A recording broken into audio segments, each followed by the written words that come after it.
Hey guys, I'm here. Let me just check this line behind me. Hopefully that helps a little.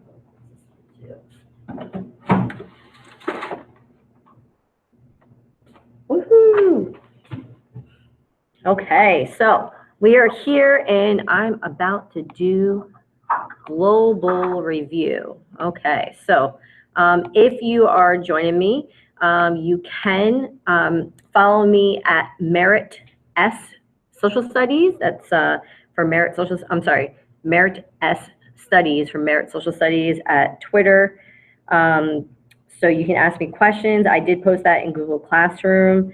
You should probably also be able to maybe see some chat options. Let me see if I can get that going too in case you guys want to chat with me. Kind of getting this to all load up. I'm going to start today going over some basic concepts from global.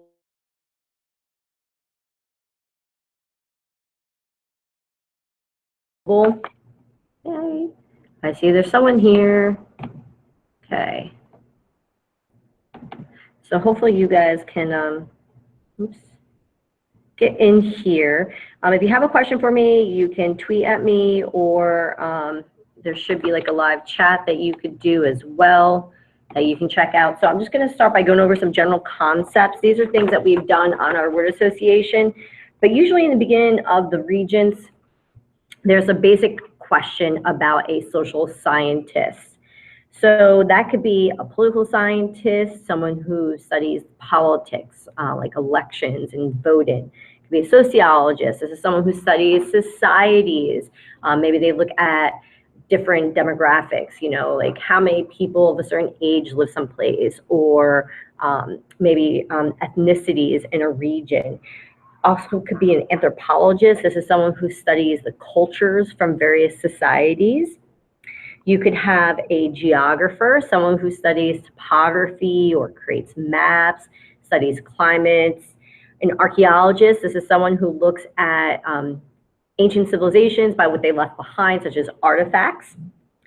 You have a question about an economist, someone who studies economics, such as supply and demand, you know, resources, how you get what you need.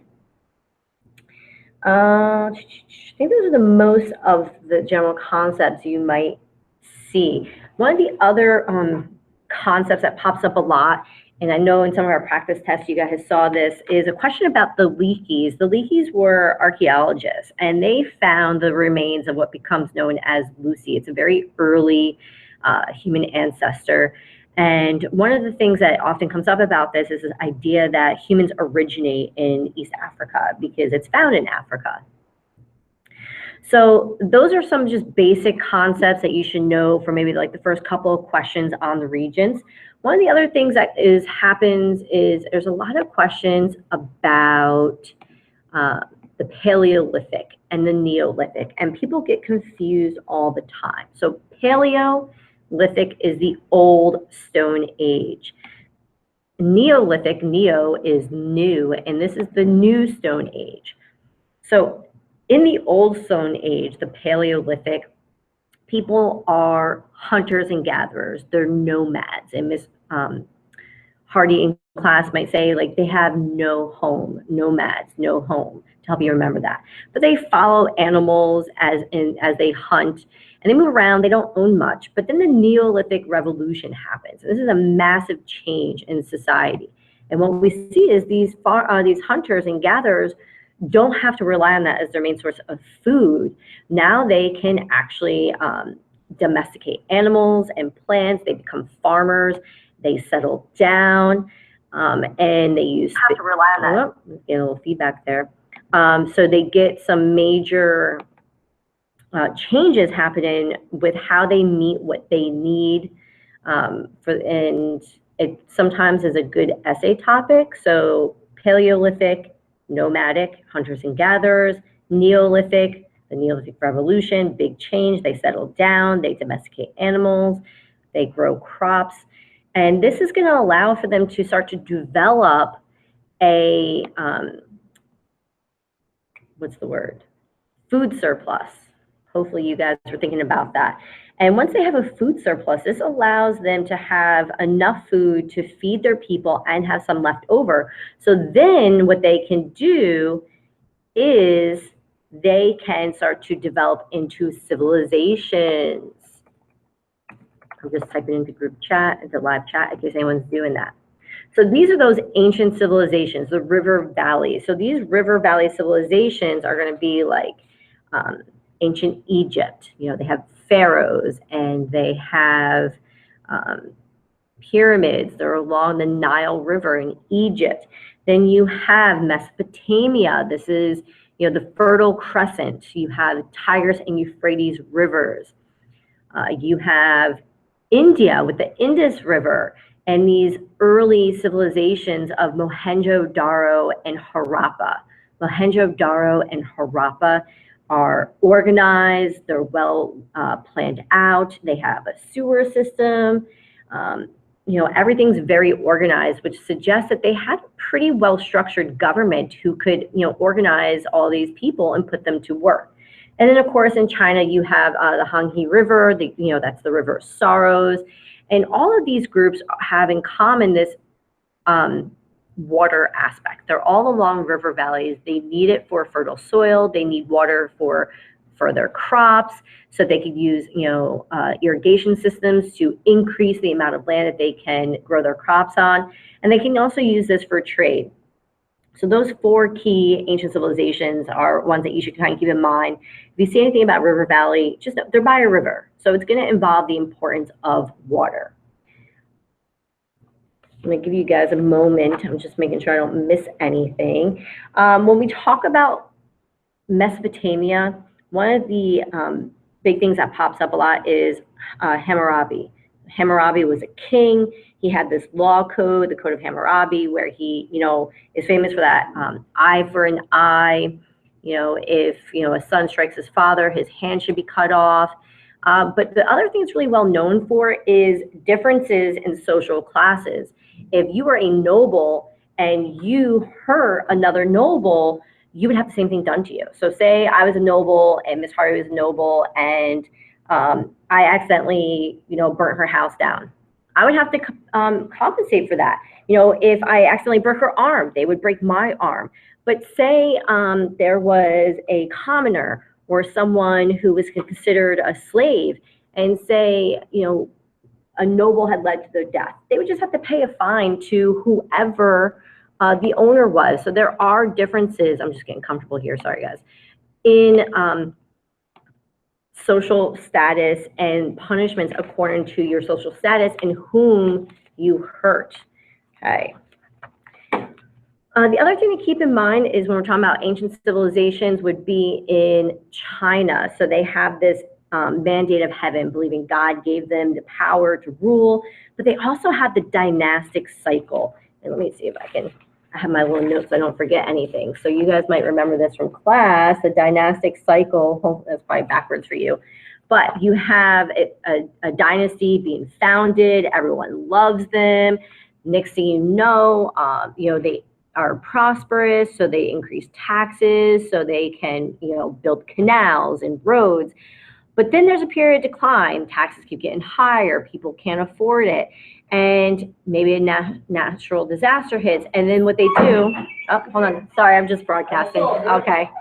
You're good. How's it going? Oh, it's going nice. Thanks. It's not that bad in here. No, it's not that bad. Everywhere else is like a sauna.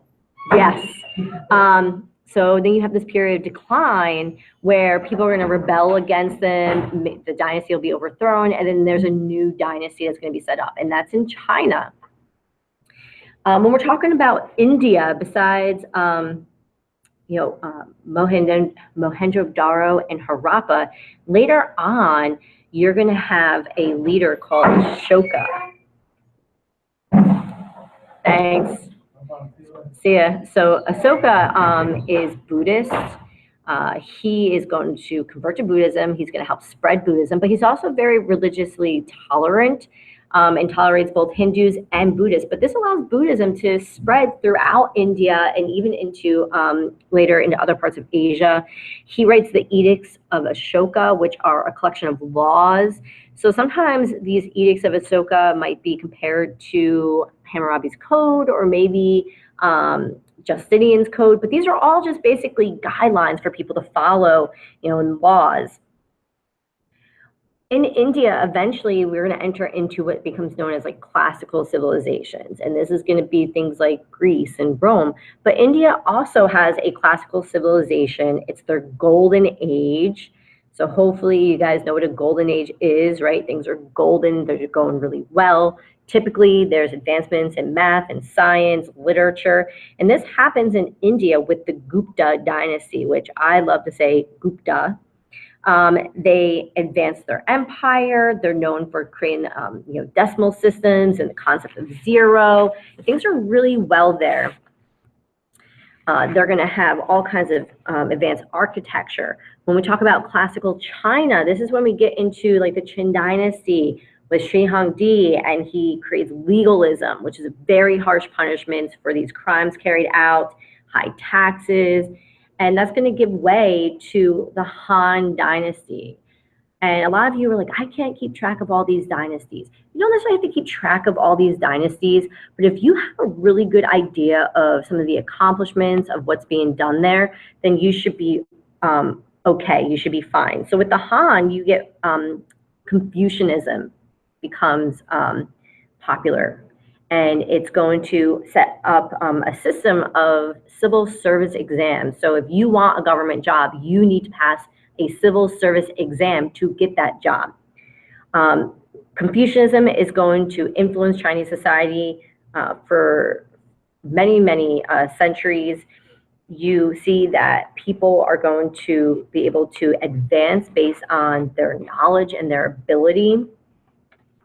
And eventually, though, the Han will kind of go by way of Rome. They increase the road system. They help establish a Silk Road. But then after a while, there's corruption and weak governments, and then the Han collapses as well. And this kind of takes us into the two most popular or famous classical civilizations, Greece and Rome. So in Greece, what you need to understand is Greece is very mountainous. The mountains make it difficult to unite Greece. And so what we see is there's separate city-states set up. And the two biggest ones are Athens and Sparta. And Athens is always associated with direct democracy. So men who were citizens could participate directly in their government. And then with Sparta, they're known for being militaristic. So in the past, I always tell kids, remember that movie 300 with Sparta? And this is Sparta. Very militaristic. And the reason why you have two very different societies within one region is because they're allowed to kind of develop their own kind of governments and ideologies because they're isolated and separated because of these mountains. If you ever see a question, typically Sparta is going to be about militarism, about being focused on the military. Athens is going to be direct democracy. And these are, two biggest city-states to remember. The other big classical civilization that you should keep in mind would be Rome. And in Rome, I always say, remember, all roads lead to Rome. So during the Roman Republic, this is the kind of like the first step. They have a republic. It's a representative type of government. You have representatives to partake in the government. They trade throughout the Mediterranean. They collect taxes. This makes them really wealthy. But through a series of conflicts, eventually we see that Rome becomes an empire. And this empire continues to expand all the way through Europe into what's today Britain. And it's massive. And of course, wherever they go, they build aqueducts to bring water. They have a massive road system, which is why all roads lead to Rome. It's a phrase talking about the extent of this Roman road system. And they experience what's called the Pax Romana. This is that Roman peace. It's a golden age. Things are relatively stable. But again, like the Han in China, You see there will be some corruption, there'll be overtaxation, you'll see that some rulers are really weak, and eventually Rome falls. And when they fall, Europe, especially Western Europe, is going to fall into kind of chaos, which leads to the Middle Ages and feudalism in that region. That's Western Europe. Eastern Europe maintains stability, and this becomes the Byzantine Empire. The Byzantine Empire is going to continue to preserve Greek and Roman practices.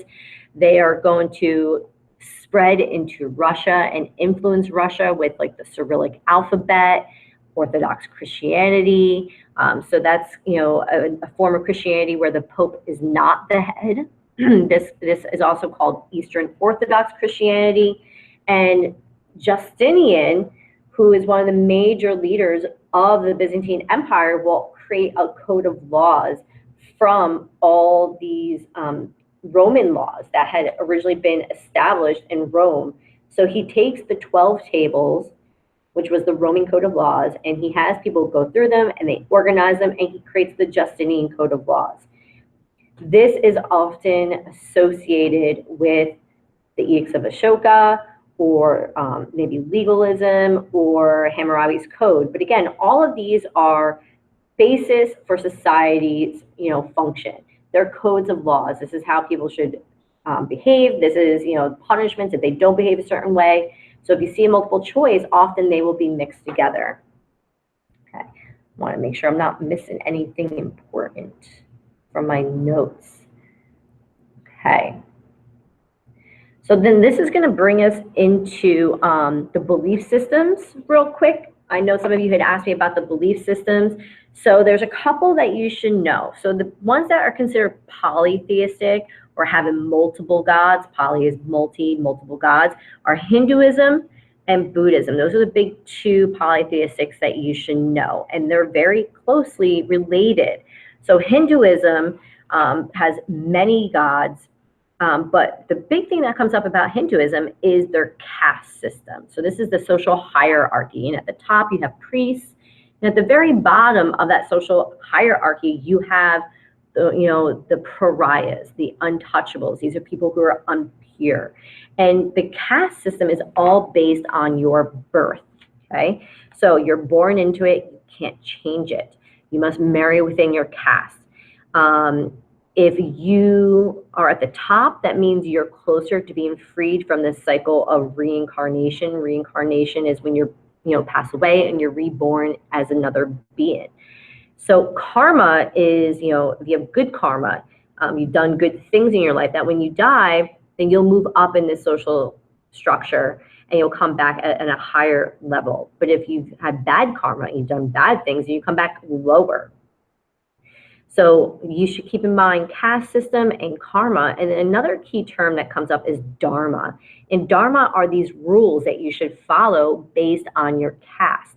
And dharma rules are basically what will determine your karma when you pass. If you don't follow your dharma, you get bad karma. If you follow the dharma, you get good karma. And this will lead us into Buddhism, because Buddhism was founded by Siddhartha, who is the enlightened one, the Buddha, and he was raised Hindu. So he grew up reading Hindu books such as the Vedas. He was raised as a prince. He was believed that the Ganges River was sacred, just like other Hindus. But there was something missing for him. And eventually he goes out to seek, the truth of life. And he founds Buddhism. And he believes in the Four Noble Truths. And this is about life. Life is suffering. Desire is what causes suffering. The only cure from suffering is to overcome your desire. And the only way to overcome that desire is to follow the Eightfold Path. So the Eightfold Path is like their code of conduct for Buddhists. You have to speak right, to have the right thoughts, the right aspirations, the right conduct.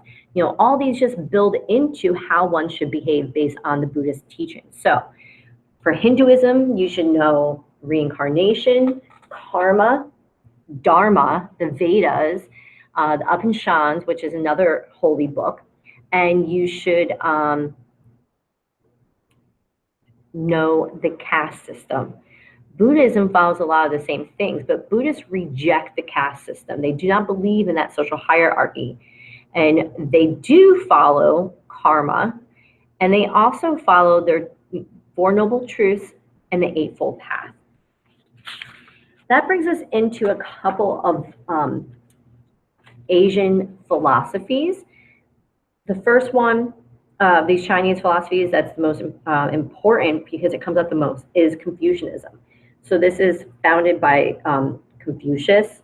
He believes in these 5 relationships, or this filial piety. You know, everyone has a role in society. Everyone has a relationship. You know, father to son, son to father. You should respect your elders, etc. And this greatly influences China. The other Chinese philosophy that comes up a lot when we talk about belief system is Taoism, founded by Lao Tzu. This follows the Tao, or the way, and it's closely tied to nature. Then there are 3 monotheistic religions that are important to know for the regions. You have Judaism, Christianity, and Islam. They all believe in the same one God. Judaism has a holy book called the Torah. They also follow a code of conduct called the 10 Commandments. And this is going to be practiced by Christians as well, because the founder of Christianity, Jesus, was Jewish. And so Christian people will also follow the 10 Commandments, but their holy book is called the Holy Bible, which consists of the Torah, which is the Old Testament, and then the New Testament as well. Then Islam will be founded or created later in the Middle East, on the Arabian Peninsula in what is today Saudi Arabia, by Muhammad. It's monotheistic. They believe in the same God as Christians and Jews, but many of you probably heard it referred to as Allah. So Allah is the Arabic word for God. And their holy book is called the Quran, which you could see spelled with a K or Q, because the Regents likes to throw you for a loop. They try to trick you. And the 5 pillars of Islam are this like code of conduct for Muslims, like the 10 Commandments were for Jewish people and Christians. So with the 5 pillars, they have these 5 rules. Some of them are like the pilgrimage, the Hajj to Mecca, which is a holy city for them.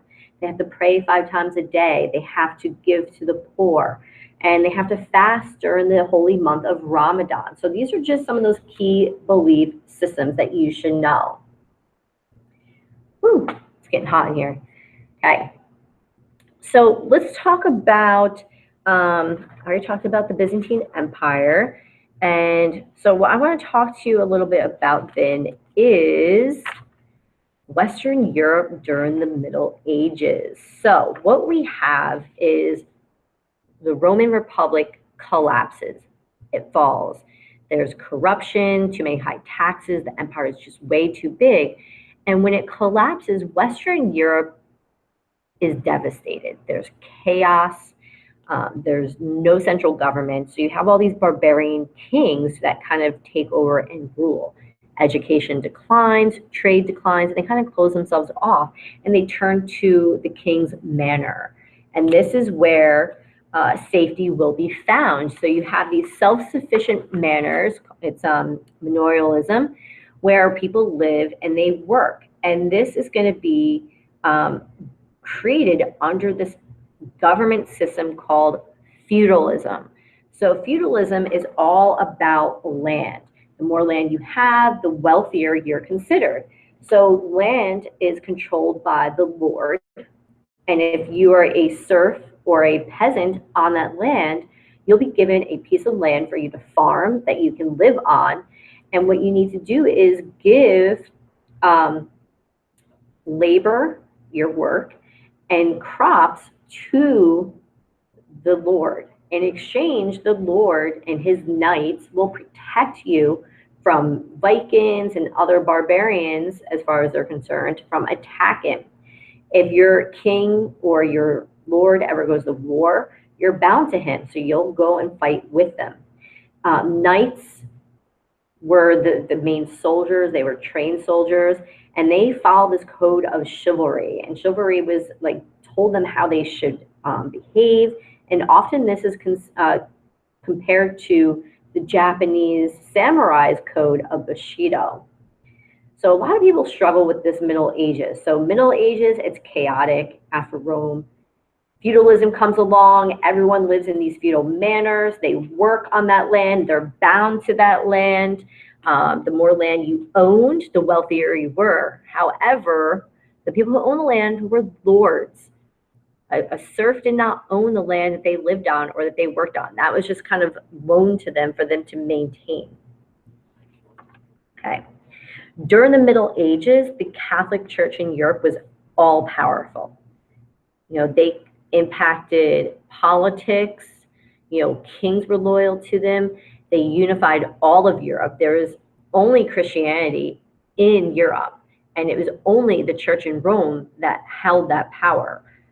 There were small pockets of Jewish communities, but they were very small. So the Pope in Rome really had all the power here.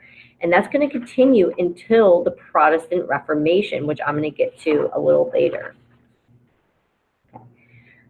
What we see, though, is the Crusades are going to happen. So I know some of you were asking me about the Crusades. So let me talk about this.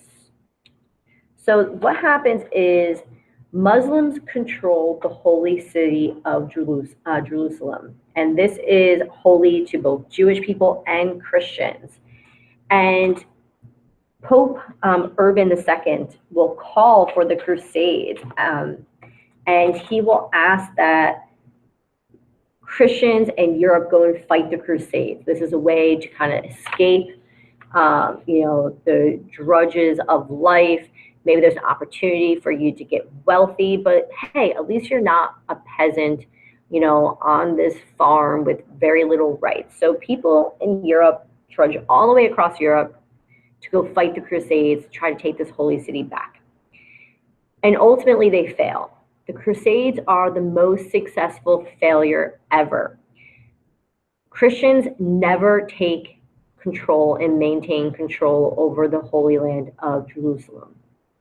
But they're successful because they get new information and new technology. So they get new weapons like guns and crossbows. They get new medicines. They learn how to do actual surgery. They learn about infections. They get new trade goods such as spices and silks, stained glass, and thanks to the Muslim empires converting old Roman and Greek books into Arabic, they can now be translated into English and Latin, and people can gain access to this ancient philosophy as well. But of course, as trade increases thanks to the Crusades, we also see that there was issues with the Black Plague. And I know a lot of you guys remember this because of fleas on rats, right? So we think that anywhere from 1/3 to 1/2 of Europeans died due to the Black Plague. It starts in Asia and spreads through trade routes to Europe. And this is, good and bad. Bad because so many people die, but good for those who survive. Because there is such a shortage of workers, people who survived can now go to these feudal lords and tell them, I want to be paid wages for my work. So what we see is that people can now get paid. And this is going to help us move from a feudal society to a money-based society. And we start to see the foundations of capitalism. This is going to lead to what becomes known as like the commercial revolution. Trade's going to increase. People would travel around and set up small little stores, and then these stores would eventually become towns, and these towns would expand into cities. You see new types of banking will begin. People will use banknotes to travel and exchange money instead of just bags of gold. New types of money, businesses will be established. This is all thanks to the commercial revolution and trade that's increased. Another awesome effect that we see from the plague is that the church, the Roman Catholic Church, will start to lose power. Once we see priests not be able to save their people and then also fall to the Black Plague, people start to really question, the church and the power. And as the Pope loses power, kings start to take more power as well. Kings also take power from their nobles during the plague. And what we're going to see is that instead of having a lot of like little feudal systems, what you'll end up having is more of a centralized kingdom. Okay. Let me just keep going to. Let's talk about. I'm going to talk about the Muslim Empire for a little bit. So we know during the Crusades, Christians are fighting the Muslims, but why? So what we see is that following the death of Muhammad, the founder of Islam, the Islamic Empire is going to expand out of the Arabian Peninsula, all the way across North Africa and into southern Spain. We also see that the Muslim empires is going to expand up into Asia Minor, that's the Iberian Peninsula, and into the Byzantine Empire. And the Muslim empires, under the Ottoman Turks, will invade and conquer the Byzantine Empire. And that's part of the reason why the Crusade starts is, the Byzantine Empire was Christian, and they asked their Christian brothers to help them. But the Ottomans take over the Byzantine Empire, they pull it into their empire, and they changed the name of the city to Istanbul. So it used to be Constantinople, it used to be Christian, then it becomes Istanbul, and it becomes Muslim. Okay. Now I'm going to talk a little bit about the Middle Ages and other regions. Often when we think about the Middle Ages, we think about Europe, water, or we think about the Crusades, which then makes us think about Muslims. But there's other things going on. So what we see is in China and Russia, there's an expansion of the Mongols. They're able to conquer Russia and close Russia off from the rest of Europe so that Russia starts to fall behind. They also conquer China, so much for the Great Wall, keeping out invaders. And then they also have a branch that goes in and conquers India as well, called the Mughals. So the Mongols are kind of like, this interesting case. They're very brutal when they attack, but then they're very tolerant once they rule you. And they use different tactics to rule different areas depending on the people in those regions. So some of those people might have local rulers, appointed by the Mongols, or maybe like in Russia, they have Russian kings that rule, but they have to pay a tribute or like a tax to the Mongols. So depending on who they take over, they'll have different kind of rules. In Africa, we see that some great civilizations are popping up because of trade. So one of the earliest kind of migrations in Africa are the Bantu. And a lot of people on the midterm and during review were like, who are the Bantu? So the Bantu are very early people from West Africa, and they migrate out of their homes into East and South Africa. And when they migrate, they cause cultural diffusion, like spreading of those, ideas. They've spread their language, which is Swahili. They also spread, metal tools that they have been using.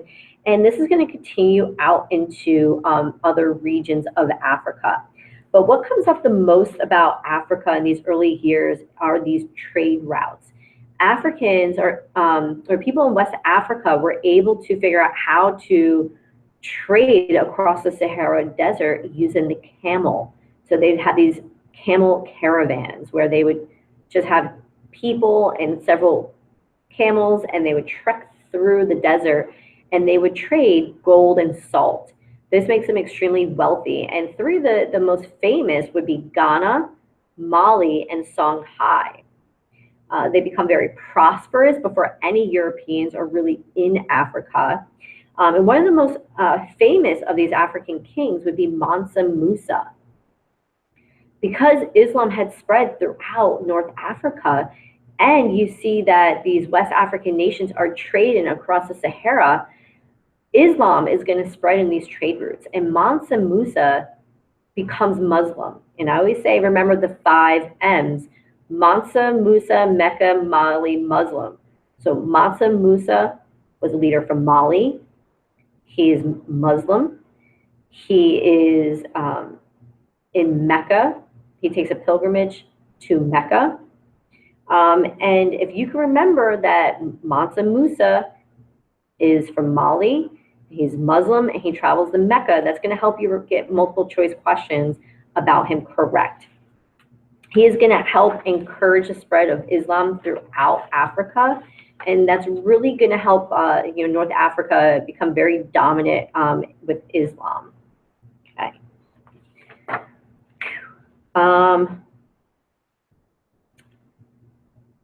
I forgot to mention 2 things about the Mongols. I think I have my notes. So while the Mongols rule, they take over Russia, China, Korea, Persia, parts of the Middle East. I mean, they really spread out.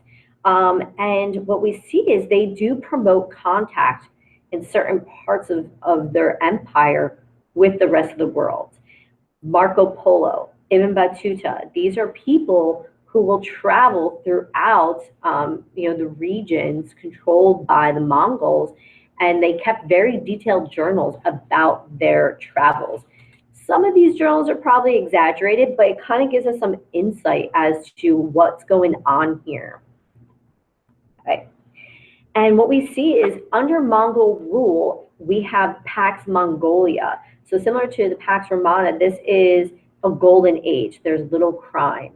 The Silk Roads are able to flourish again because the Mongols would protect people on them. They had a very strong military. Besides silk and porcelain and gunpowder being able to spread across their empire, they also helped spread ideas because they were very tolerant of different cultures. Ultimately, though, the Mongols are going to collapse because eventually leaders, just like in Rome and the Han, become corrupt. Eventually the military becomes weakened, and then maybe there's some fighting within, and then they just can't keep up and they collapse. Okay. In medieval China, before they're conquered by the Mongols, we see that cultural diffusion has taken place.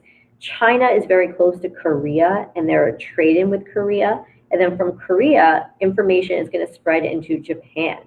And this is kind of like this idea of selective borrowing. What we see is that Japan and Korea, will kind of choose what they like from China and what they decide to adopt. So if you look at Chinese writing and compared to Japanese writing, they're similar in how they kind of structure their characters, but the characters, those images that represent their alphabet are different. If you read Chinese, you can't read Japanese, but it's similar. You also see Buddhism will spread into Japan, but not really Confucianism. Art and architecture will also be similar in Japan to China. And the reason why this cultural diffusion has happened to Asia is because of geography. They're geographically close to each other. If you have China here, then there's Korea, and then you go right across the Sea of Japan, and boom, Japan's right there. So it's very easy for them to work together.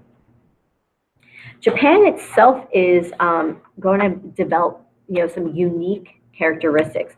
They're in what's known as the Ring of Fire. It's this area in the Pacific Ocean where there's lots of earthquakes, there's volcanic activity, there's tsunamis. And because these can cause a lot of disaster, the Japanese had respect for nature early on, and this leads to the development of Shintoism, a belief system very closely tied to religion. And a lot of, that is going to show in their practices. There, a lot of shrines for Shintoism are near water or in, nature someplace. Artwork will show a lot of nature images as well. And Japan will also become feudal, just like we see in medieval Europe. They have the lords. So at the top, though, they have like the shogun, and they rule over the land. Then you have the daimyo, and they're like kind of like, lords who will kind of maintain these smaller tracts of land for the shogun. And they will have their samurai, which are the knights of Japan. And these samurai, these warriors, will have a code called Bushido, just like the code of chivalry followed by knights in Europe. And often the two of those are compared to each other. What's interesting is, besides being, Japan's a chain of islands, they're also very mountainous. So they have to, be creative with what land they have, because only certain lands can, be farmed, which means that there's a good amount of land in Japan that's not, easy to live on. And so a lot of people don't live there. So their populations tend to be, consolidated in areas that are useful for farming. So if we kind of roll back to Europe now, what we're going to see is following the Crusades, the Renaissance is going to develop. So the Renaissance is a result of the Crusades. During the Crusades, Italian merchants were able to use their ships to transport soldiers, but also trade goods back on the Mediterranean Sea. And this is going to allow merchants to become very wealthy. And so you have this wealthy middle class in Italy come out of the Crusades. And these wealthy people have money to burn. If you have money to burn, what better way to do that than to have a really gaudy statue of you created, or maybe a family portrait? So these wealthy merchants can now be patrons of the arts. They can take an artist into their home, they can give them a small salary or pay them to create artwork for them. And this allows the Renaissance to really develop. So this is a rebirth of arts, science, and literature. A lot of these topics were popular in Greece and Rome, but we got away from that. Europeans got away from that with the Middle Ages, and now the Renaissance is bringing it back. It begins in Italy, but spreads throughout all of Europe. You get new ideas like humanism. Now humans are the priority. We're looking at the achievements of humans. The printing press. Johannes Gutenberg is going to create the printing press in Europe. And this will allow books to be made very cheaply. So instead of having to, handwrite everything, books could be printed fast, cheap. This is going to allow people to be able to afford more books, which means literacy is going to go up. This allows new ideas to spread much faster. New discoveries can spread quickly through books, but also over trade routes. There's tons of cultural diffusion taking place, tons of new ideas, not just ideas that influence technology and science, but also people start to question the church.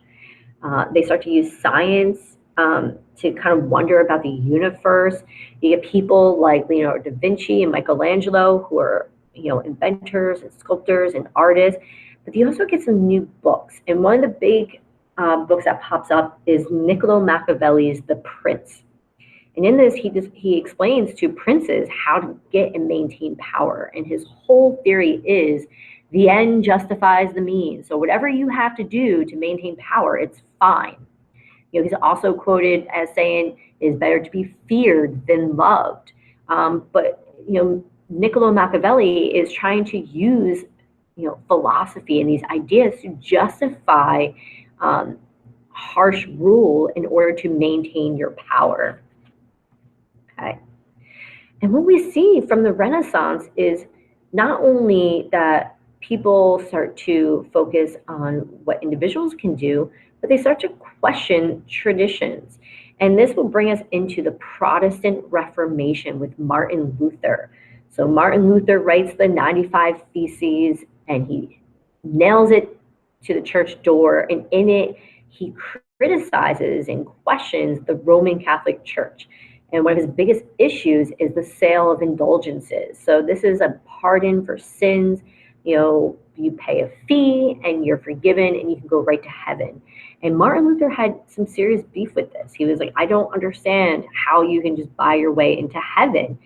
And this is going to cause a massive rift, this issue in Europe.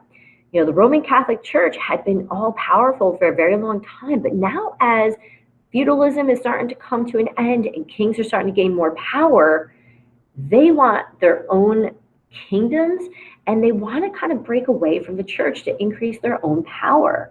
And what we see is because of the Protestant Reformation, these Protestants, they're protesting the Pope, they create new religions.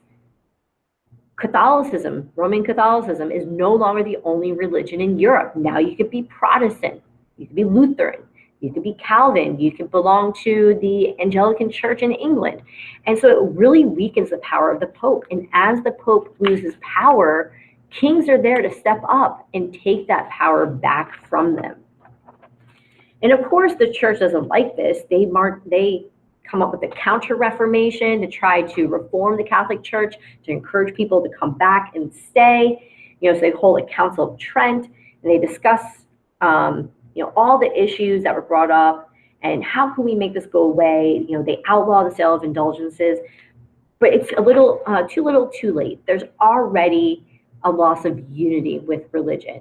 All these new religions have already started to be established, and kings start to try to branch out on their own. And one of the famous kings who does this is Henry VIII.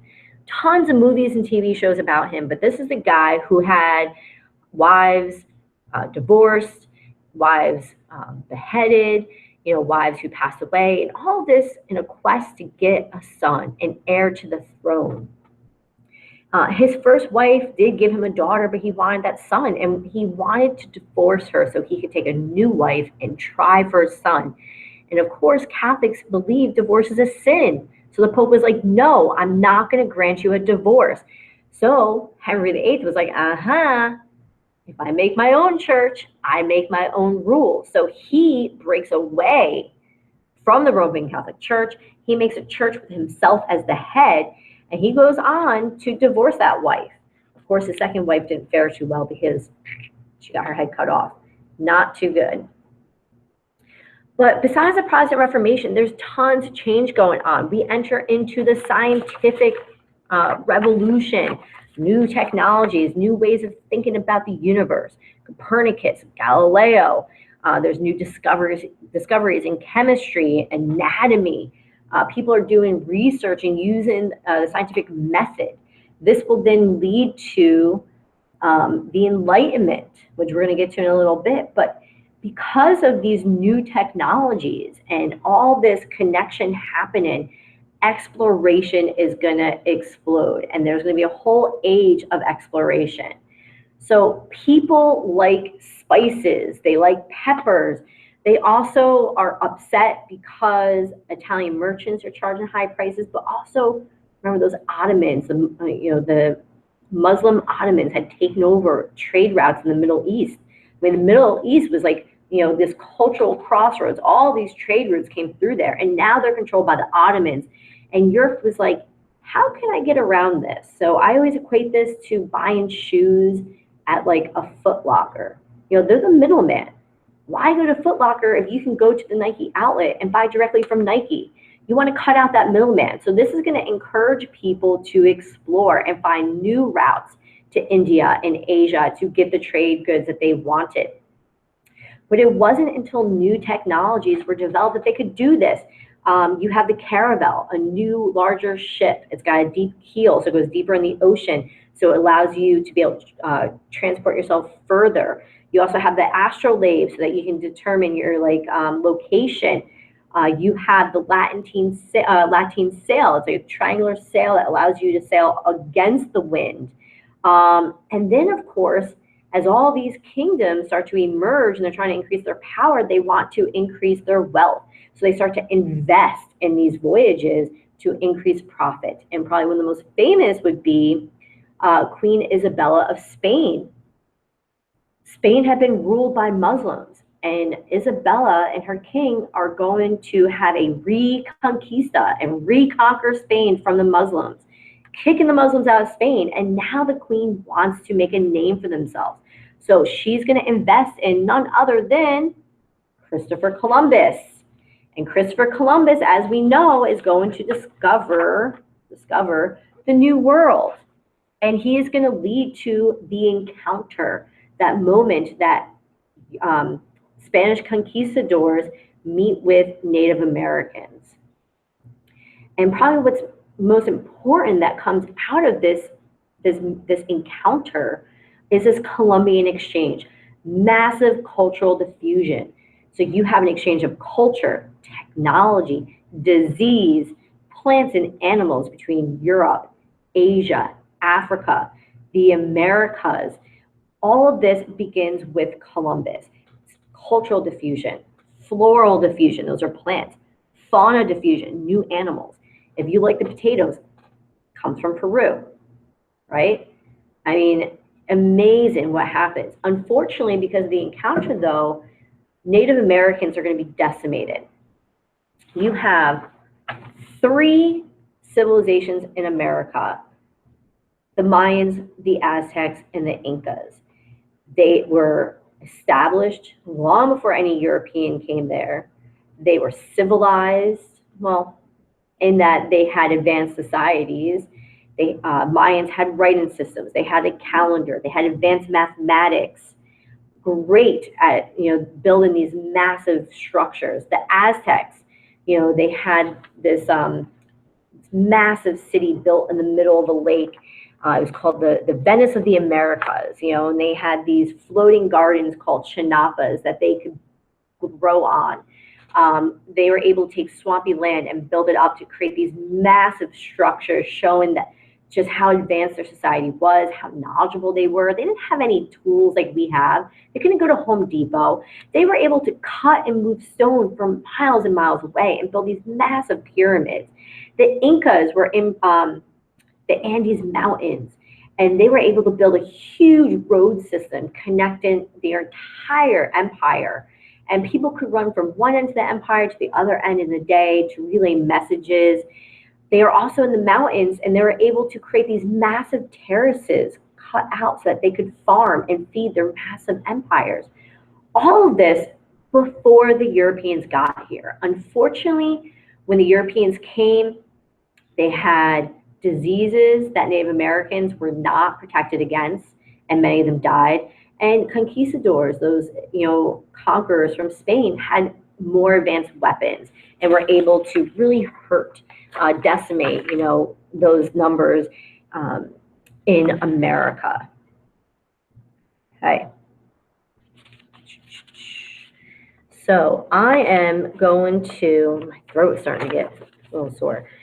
I don't know how much longer I'm going to go. I see a few of you are still here with me, which is awesome. I'm going to talk a little bit about the Enlightenment, and then I'm going to talk about maybe some absolute rulers and the French Revolution. And then maybe, depending on what time it is, we'll stop there, and then I'll continue tomorrow with the rest of this, okay? Just because I'm getting tired, you're probably getting tired. So the Enlightenment comes out of that scientific revolution.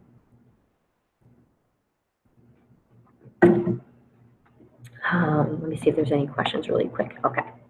So they're using science now to think about all the problems in society. People are poor peasants. Most laws are either based on tradition or the church. Kings make all the decisions. People have very few rights. New ideas were difficult to spread because a lot of places would limit free speech, and they needed to figure out a way to deal with this. And you have a number of philosophers that come out of this time period. And the biggest one to remember is John Locke. So John Locke writes about the natural rights. Everyone is born with these because they're human. Life, liberty, property. He also maintains that you have a right to rebel against the government. He's like, if the government's not protecting these rights, overthrow them, get rid of them. The United States uses John Locke's ideas as a justification of the American Revolution. You have people like Montesquieu, Voltaire, Rousseau. They talk about separation of powers, different branches of government. They recommend freedom of speech, freedom of religion, etc. Like these are all things that they try to talk about and encourage. I see there's a couple of questions. Thank you. So I'm going to do the Enlightenment and then I'll answer your questions really quick, okay? And the Enlightenment will spread and have a number of impacts. So one of the impacts is you have a couple of like kings and queens who become known as enlightened despots. You know, these are kind of like absolute rulers, but they do try to do some reforms in their society. So Frederick the Great, Catherine the Great, Peter the Great, they're all trying to change society for the better. So they try to, you know, make clear laws, but in the end, they're still pretty, you know, autocratic. They're still a single ruler. Peter the Great in Russia always comes up because, you know, he's famous for like having people cut their beards off or to pay a beard tax. He tries to modernize, you know, Russia and he would say, if I didn't force my people to modernize, they wouldn't do it. So some of the people might not have wanted to, but he did modernize Russia. Catherine the Great, you know, limits the power of her nobles, but really just to increase her own power. But if you can just remember Frederick the Great, Catherine the Great, Peter the Great, these are like enlightened rulers. You should be okay. And what we see is that the Enlightenment, though, just helps education spread. People are starting to talk about the you know, different ideas. You see books are becoming more widely read, ideas are spreading. The American Revolution is going to take place because of the ideas coming out of the Enlightenment. And then, of course, this leads into the French Revolution because France was like, hey, if America could do it, why not us? So before I start the French Revolution, I see a couple of you have asked some questions. So did the Mongols or the Ottomans take over Byzantine first? So you see the Mongols will move into regions like Russia, but the Ottomans will be the ones to take the Byzantine Empire from the Orthodox Christians in Byzantium. That's, you know, the empire. So the Byzantine Empire is controlled by like Justinian and all those Orthodox Christian leaders, emperors. They're Christian, their capital is Constantinople, and then the Ottomans are Muslim and they are expanding their empire into that region, and then they conquer in the like 1450s the Byzantine Empire, and they renamed Constantinople Istanbul. So hopefully I answered that question a little bit. Okay. Confucianism. Yes, I can remind you what Confucianism is. Anthony. So Confucianism is this Chinese philosophy. It's going to be highly influential in the Han Dynasty and thereafter. And it's this idea that everyone has a role in responsibilities in society. You need to respect your elders. That's filial piety. Also, you should have to pass these civil service exams if you want to have any kind of government position. And this is going to be the basis of society in China for dynasties and centuries, okay? So it's a very important one to know because it's always on the regions. I don't think I can remember regions where I didn't see that. Hammurabi was from, he was in Mesopotamia. And so that's like the Fertile Crescent area. See if there's any other question. I think that's it for now.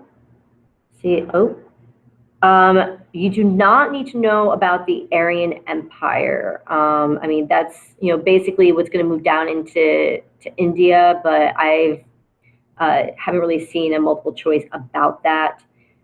You're welcome, Anthony. Okay. So the French Revolution, a lot of you guys have asked me about the French Revolution. So What you need to know about the French Revolution are the causes. And I remember the causes with the acronym MEAT, M-E-A-T, MEAT. So those are the causes. Meet the monarchy. So what we see is that there's absolute rulers in France. So France had first Louis XIV, who creates the Palace of Versailles, and he has all his nobles there. And when you have absolute power, you have absolute control, right? Well, then fast forward to his grandson, Louis XVI. And what we see is because of the Louis spending lavishly for these crazy partying lifestyles, the monarchy was spending a lot of money. They were not very nice to their people. There's a lot of debts from wars that they had been fighting in Europe and, of course, in the colonies. The kings were just spending money left and right, and there were like bad harvests, and people couldn't pay their taxes. And if you remember, there's three kind of branches of the society, the three estates. So like the first are the nobles, the second is the church, and the third are the peasants. Those peasants are the poorest. They're the largest population, and they pay all the taxes. So these poor people are responsible for paying for all these wars and this lavish lifestyle of the monarchy. E is the Enlightenment. These new theories and thoughts coming out of the Enlightenment helps encourage people to really challenge these ideas of who has the power and how much power a king should have. Then there's the American Revolution. I've already said America revolts against their king. They established their own independent country, and France was like, hey, that's a great idea. And then T, taxes. Again, third estate are the poorest. They suffer the most. There's a shortage of food. They can't afford to buy food. They spend probably 80% of their money on bread, which is the basis of their diet. But then the taxes were so high, they couldn't afford them. And they're like, enough is enough. We need to change this. And so what we see is that there's a meeting of the three estates. And the third estate was like, we don't really have much political power. Each of the estates only gets one vote. And you can bet that the first and second estate always works together to kind of screw over the little guy. And the little guy can't change that. And so the first phase of the French Revolution is this National Assembly phase. So this is where the third estate meets. They name themselves the National Assembly. They meet at the tennis court, and they take this tennis court oath that we're going to make a constitution. We are declaring our rights as people, and we will not leave until we get a new French constitution that protects the people. This progresses. The French king tries to escape, and he is captured, and this leads into the radical phase. So Robespierre, Maximilien Robespierre, is going to be the leader of this radical phase, also called the Reign of Terror, where they execute the king and the queen. They execute nobles. Then they start to execute anyone that doesn't agree with the revolution. And these are dissenters, people who disagree. And dissenters comes up on the Regents all the time. I just had someone today ask me what that means. Dissenters, they disagree with people. Eventually, Robespierre gets what's coming to him, and he too is going to be executed by guillotine. This then brings us to the third phase, the directory phase. And you have like a 5-man directory, kind of like a small group of people ruling. But there's some problems still with food shortages. There's bread riots. There's corruption. Members of this directory are stealing money. And eventually, what we see is that Napoleon will come along and proclaims himself emperor and enters into the fourth and final phase, the Napoleonic phase. And this is where he then expands his empire. He controls almost all of Europe. And unfortunately, he kind of makes a couple of mistakes. He tries to stop trade with Great Britain, but that just hurts his empire. Then he invades Russia. And if it's one thing you should know, don't invade Russia because it's cold and you're probably going to freeze and you're not going to have any food. And most of his army is going to die. Ultimately, he's defeated and exiled. And what we see, though, is that the Napoleonic Code, his law code, continues. Again, this is often associated with the Justinian Code or the laws of the 12 Tables or the Hammurabi's Code. All it is these are law codes, and they all have the same, purpose. So basically give a set of laws for people to follow in society. But we also see a massive increase in nationalism, which will lead to more issues that we'll go over probably tomorrow. So no one likes being attacked by the French. So they're going to band together and they're going to fight for their independence. But a lot of what was accomplished during the French Revolution will be rolled back with the Congress of Vienna. Clemens von Metternich, who is Austrian, will help oversee this Congress of Vienna. And basically, they're going to decide what to do with Europe. How can we maintain a balance of power so someone like Napoleon can come along and conquer all of Europe again and do what he wants? So they decide to return Europe to the way it was, borders before the French Revolution. So they restore all the legitimate kings, and they want to create this balance of power so that there's not one nation that's more powerful than another. And then they also decide that they're going to work together to stop any nationalistic or peasant revolutions from happening again. So like if any more revolutions begin, we are going to crush them, and we're going to crush them hard. And there are a series of small revolutions here and there, and they're all crushed. Where they're not crushed is in Latin America. So nationalism and this idea of revolution will spread to Latin America. Many of these European nations were so busy fighting Napoleon that they kind of neglected their colonies a little bit in Latin America. Plus, the Enlightenment had spread there. And so what we see is these people start to get these nationalistic ideas. They want to have a revolution like in America. They want to be independent. You have people like Toussaint Louverture in Haiti, Father Hidalgo in Mexico, Simon Bolivar and Jose San Martin in South America. All these people are working for a revolution. They decide to overthrow their, old leaders. And, a lot of this is because of this colonial social hierarchy. Global 9, you talk about the encomienda system. It's based in land. And it's a social hierarchy at the top where you have the people from Spain, these Europeans, the peninsulares, rule and control all the land. And then you have Creoles, people who are descendant of these people from Spain. You have mestizos, people who had European and Native American blood, mulattoes who were from the African slaves and Europeans. And then you had natives and you had African slaves at the bottom. And what we see is very small number of people controlled all the land. There's tons of social inequality. And when they get enlightened ideas like rights for people, they're going to want to rebel against that system. Simon Bolivar, Toussaint Louverture, Jose San Martin, all these people are going to fight to help their people, these peasants, emerge from being a colony to having independent nations. Simon Bolivar had this idea of a Grand Colombia to unite all of South America. But there's too many natural boundaries. You have the Amazon River and rainforest, you have the Andes Mountains. And so in the end, you end up getting instead individual countries.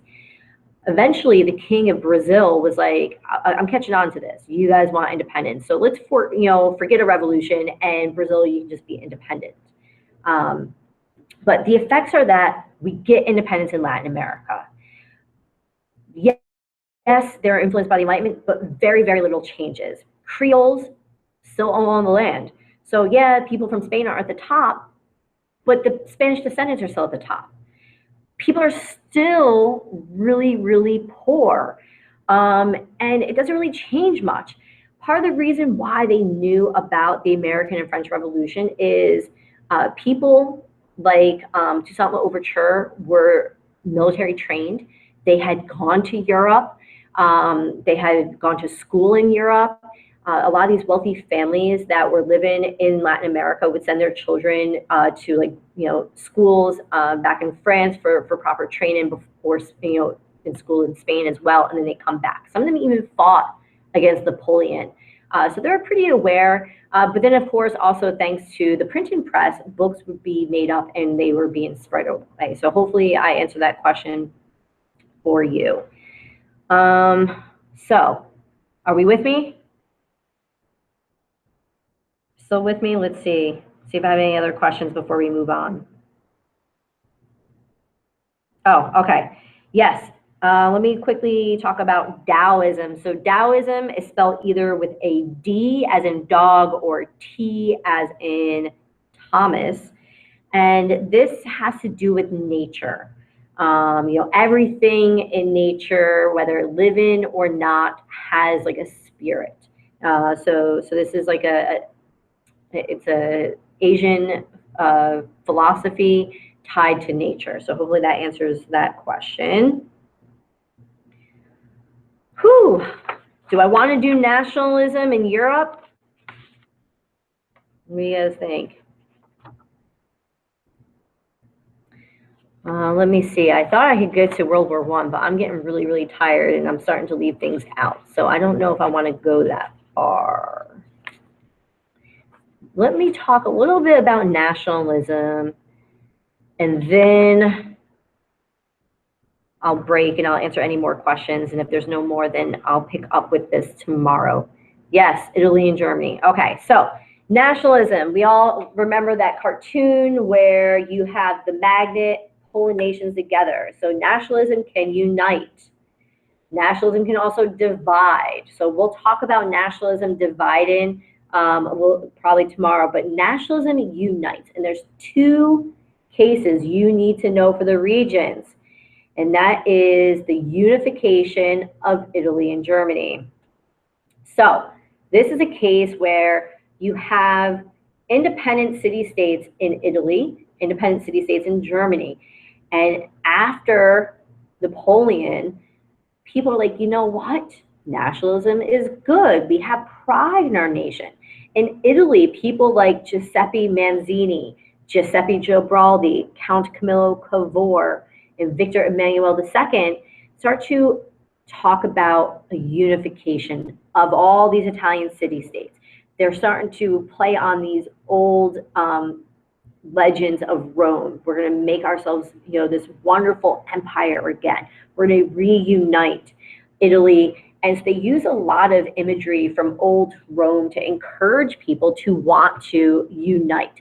And what we see is that nationalism takes hold, this pride and this desire to be unified. The people in Italy had a common culture, common language, common religion, all the things perfect for making their own nation state. And so what we see is through a series of revolutions and battles, ultimately Italy will be united under Victor Emmanuel, the first king. What's really kind of important for this, though, if you can recognize some of those names, and I'll repeat them at the end too. Then in Germany, you have Otto von Bismarck, who is a prime minister of Prussia, one of the largest German states, and he wants Germany to unite under his king.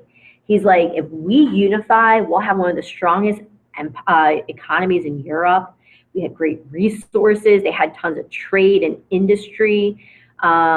They had been united previously, in different sections under the Holy Roman Empire and then later the German Confederation. But in that point, they were kind of forced to unify. But here, Otto was like, I feel like it's a good time. We could really pull ourselves together. But he believed the only way to accomplish this was through what he called blood and iron. They had to go to war and they had to pull all these different groups together to form one Germany. And you have a series of wars. And one of the big one that pops up on the Regents as like a link is the Franco-Prussian War. But ultimately, they are able to end the war and unify Germany under the first king, the Kaiser Wilhelm II. I'm just looking at my notes to make sure I don't miss anything super important. Awesome. Okay. So if you're talking about nationalism and unification, you need to know that both Italy and Germany are unified. Italy, you'll often see names like Camillo Cavour, Giuseppe Manzini, Giuseppe Giobraldi, Victor Emmanuel. I always say, what names sound Italian? Usually you'll have like a section of them. With Germany, if it's by itself, a lot of times you'll see Blood and Iron, or you'll see Otto von Bismarck, maybe you'll see the Franco-Prussian War. But again, just remember, in the cases of unification, they're unifying, they're being pulled together by nationalism, okay? So hopefully that helps. So it is 4:44, make a wish according to my clock. My throat is starting to hurt. I'm getting tired of listening to myself. And I'm getting tired. I want to go home. I don't know about you guys. So what I think I'm going to do is check last time for questions. So if there's any last questions, please, you can put it in the live chat or you can tweet me really quick. I am going to tomorrow pick up to talk about, I'll talk about Russia kicking out the Mongols. And then I'll just remind you of Peter the Great as he tries to modernize. And then we're going to talk about industrialization. And then that will lead us hopefully through, present era. And hopefully that's not too long. But I'm with you, as long as it takes tomorrow. Okay. Again, if there's questions that I didn't get to today and you don't get to ask me, but while you're reviewing, you have them, you can write them down. You can post them in Google Classroom. I have like a discussion posted that you can put them there, and I'll answer all of those tomorrow at the start of my video. Excuse me. And then I'll answer additional questions at the end of the video tomorrow. So last call, I'm going to give you until 4:50 to get questions in. And if you have no questions, then I'll stop. You're welcome. No problem. Hopefully this helped run down key ideas and concepts. Any other questions? Hopefully my typing is not too loud. Let me see.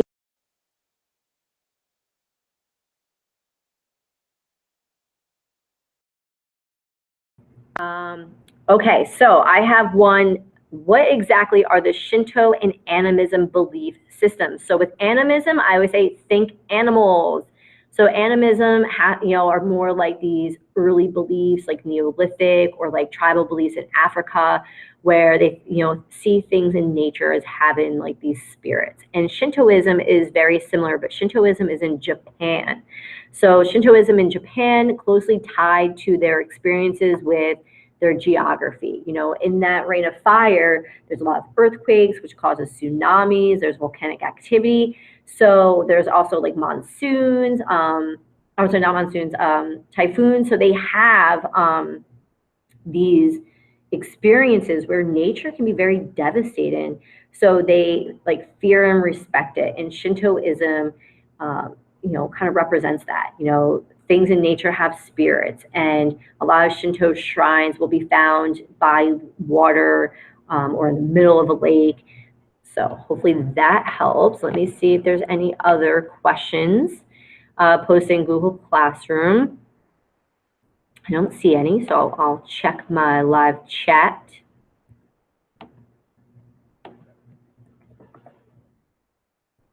Okay. And I'll check my Twitter feed. Man, I'm all over the place. Whew. Yes, Mauryan dynasty and the Mughals. So Maurya dynasty is an early dynasty in India that unites India. Oh, those are my wrong notes. I want to make sure I just focus on the kind of key things you should know for that.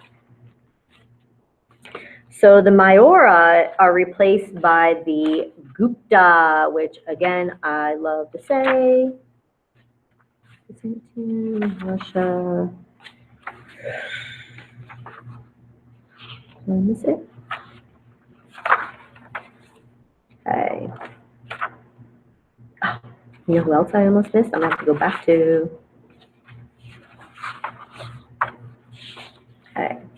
So, India. So the Maurya, yeah, early empire, you have them kind of unite all of India, but then they give way to the Gupta. The Gupta will fall to the Mughals, and the Mughals are a branch off the Mongols. So they are going to be pretty tolerant there, but they will rule for quite some time. And I can't believe I forgot this guy. But throwback, classical civilizations, looking at like Macedonia, Greece, Alexander the Great. You know, probably one of the greatest examples of cultural, like, diffusion. And what we see is that he has that Hellenistic culture.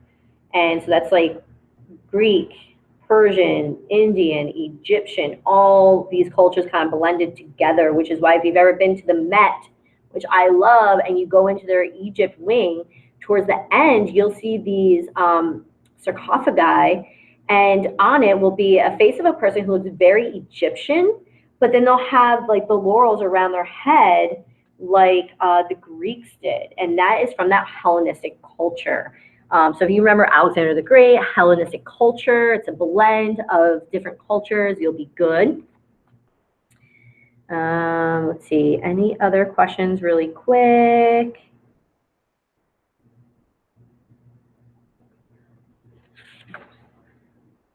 Rome, see if there's anything else I missed because I was like rushing through this. Oh my goodness.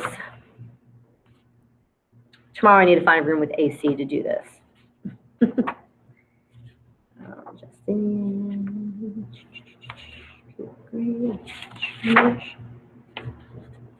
So it looks like the last question I had was about the Mauryan and Mughals.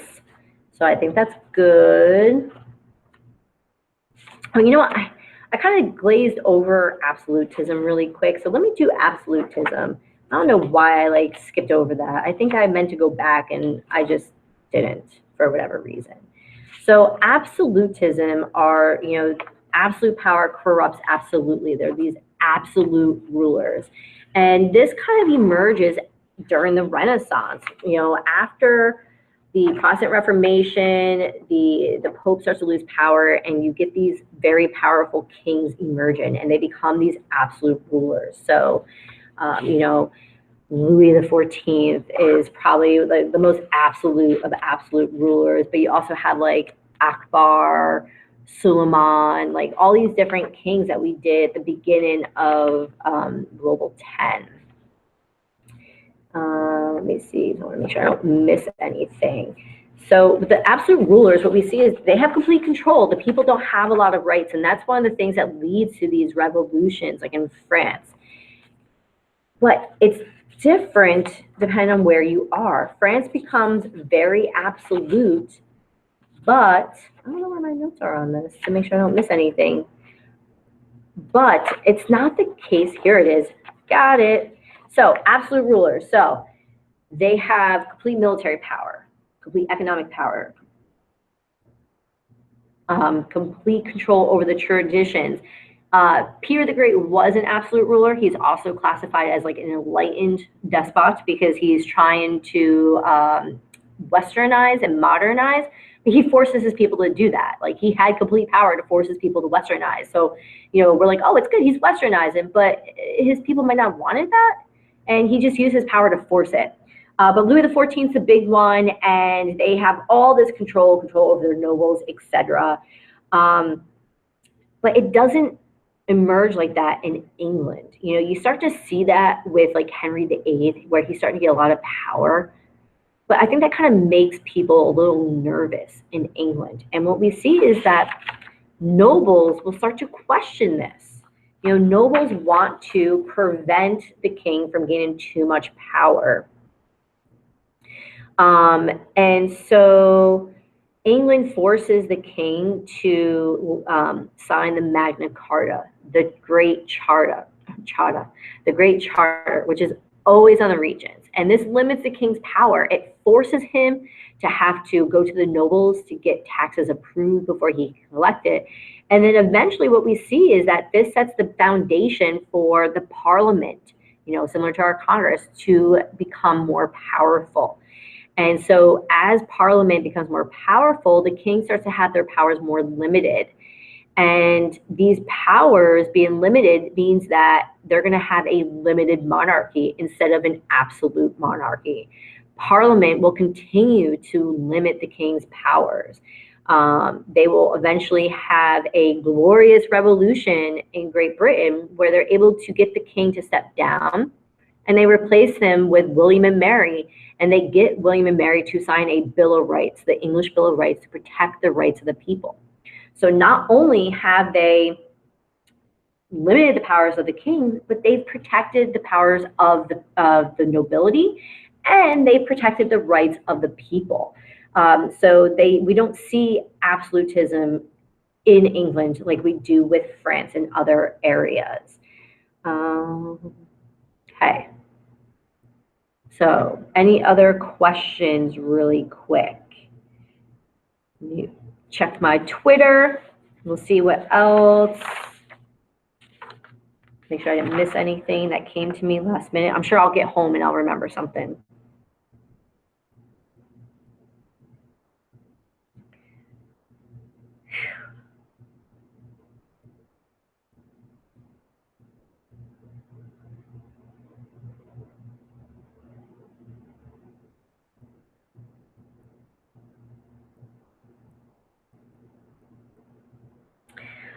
So tomorrow I plan to start this around 4 p.m. I know you guys have the English Regents. I'm going to be grading until at least 2:30 tomorrow, but then I'm going to be hanging out till 4.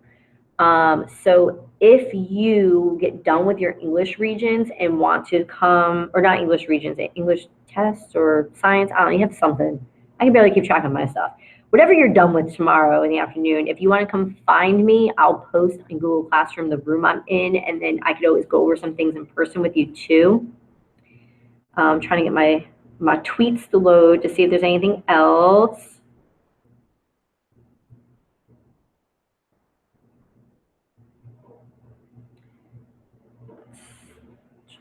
Nope, looks like the last one I got was 8 minutes ago. So I'm going to sign off. I'm tired. I'm going to be getting home late.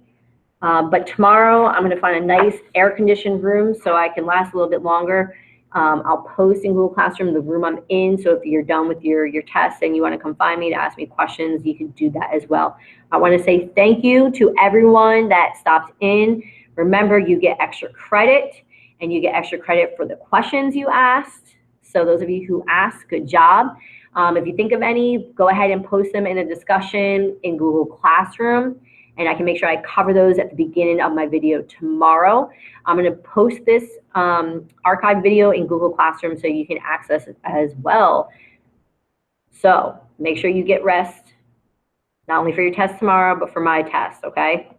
I'll see you later.